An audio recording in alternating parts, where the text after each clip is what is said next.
गणेशाय नमः। श्री दुर्गाय नमः। श्री दुर्गा सप्तशती त्रयोदश अध्याय। सुरत और वैश्य को देवी का वरदान। ध्यानम।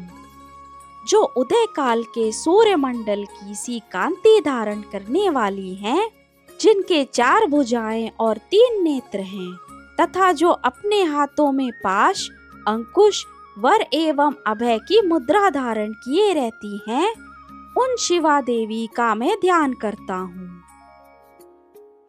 ऋषि कहते हैं, राजन, इस प्रकार मैंने तुमसे देवी के उत्तम महात्म्य का वर्णन किया। जो इस जगत को धारण करती हैं, उन देवी का ऐसा ही प्रभाव है। वे ही विद्या उत्पन्न करती हैं।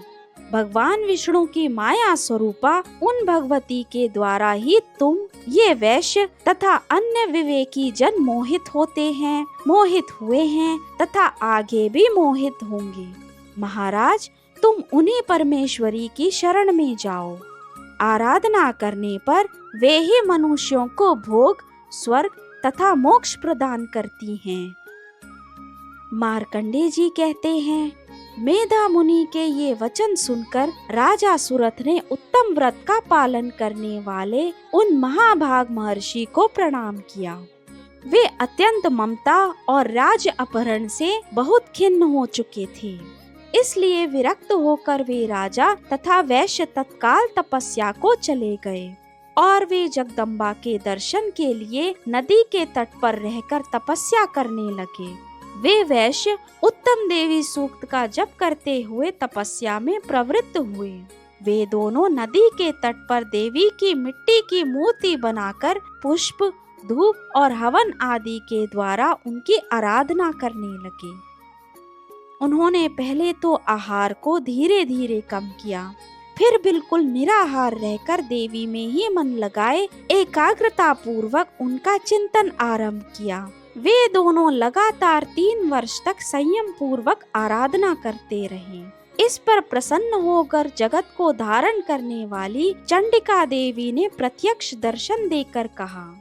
देवी बोली, राजन तथा अपने कुल को आनंदित करने वाले वैश्य, तुम लोग जिस वस्तु की अभिलाषा रखते हो वह मुझसे मांगो, मैं संतुष्ट हूँ, अतः तुम्हें वह सब कुछ दूंगी।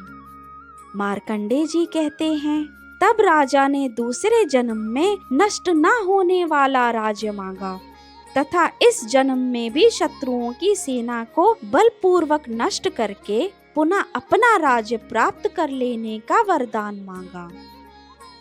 वैश्य का चित्त संसार की ओर से खिन्न एवं विरक्त हो चुका था और वे बड़े बुद्धिमान थे, अतः उस समय उन्होंने तो ममता और अहंता रूप आसक्ति का नाश करने वाला ज्ञान मांगा। देवी बोली, राजन, तुम थोड़े ही दिनों में शत्रुओं को मारकर अपना राज्य प्राप्त कर लोगे। अब वहाँ तुम्हारा राज्य स्थिर रहेगा। तुम भगवान सूर्य के अंश से जन्म लेकर इस पृथ्वी पर सावर्णिक मनु के नाम से विख्यात होगे। वैश्यवर्य, तुमने भी जिस वर को मुझसे प्राप्त करने की इच्छा की है उसे देती हूँ। तुम्हें मोक्ष के लिए ज्ञान प्राप्त होगा। मार्कंडेय जी कहते हैं, इस प्रकार उन दोनों को मनोवांछित वरदान देकर तथा उनके द्वारा भक्ति पूर्वक अपनी स्तुति सुनकर देवी अंबिका तत्काल अंतर ध्यान हो गई। इस तरह देवी से वरदान पाकर क्षत्रियों में श्रेष्ठ सुरत सूर्य से जन्म ले सावर्णी नामक मनु होंगे। इस प्रकार श्री मार्कंडेय पुराण में सावर्णिक मनवंतर की कथा के अंतर्गत देवी महात्म्य में सुरत और वैश्य को वरदान नामक 13वां अध्याय पूर्ण हुआ। धन्यवाद।